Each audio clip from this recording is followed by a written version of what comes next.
Le langage non verbal, un sujet qui devient de plus en plus populaire, un sujet que les personnes désirent comprendre, mais qui est tout à la fois assez complexe pour faire une bonne analyse du langage corporel. Mon nom est Pamela Sauvé, je suis coach certifiée en neurosciences, auteure et chroniqueuse littéraire. Aujourd'hui, je vous parle d'un livre super intéressant, L'art de décoder le langage des yeux, de Michel Picard, publié chez Béliveau Éditeur. J'ai déjà parlé dans une ancienne capsule, dans d'autres capsules en fait, du fait que lorsqu'on analyse le langage corporel, on ne peut pas se fier uniquement à un élément pour émettre une hypothèse.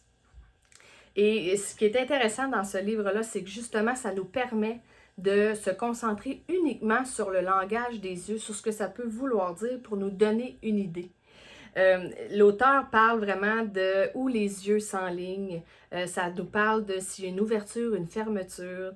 Il y a un élément que j'ai trouvé super intéressant qui mentionnait quand on se fait fixer, quand on est par exemple en examen, qu'on doit répondre à une question et qu'il y a quelqu'un en avant de nous qui nous fixe, ça provoque un inconfort et selon certaines études, certains tests qui ont été faits, ça provoquait en fait plus souvent de mauvaises réponses quand il y avait quelqu'un qui nous fixait en avant que quand il n'y avait personne. Et quand on se relie un peu au quotidien, on peut comprendre quand il y a quelqu'un qui nous fixe, dépendamment de notre état, de notre personnalité, mais souvent ça cause un inconfort, on sent une certaine pression, on sent qu'on doit répondre rapidement et souvent on va bafouiller ou on va justement émettre une réponse qui est plutôt négative ou qui est irréfléchie ou peu importe. Les yeux émettent beaucoup plus de messages que ce que j'aurais pu croire avant la lecture de ce livre-là. Et c'est intéressant parce que les images d'ailleurs que l'auteur y a mis sont très bien faites, il démontre très bien où il veut en venir avec le sujet qu'il cherche. J'essaie justement de trouver une image pour vous montrer.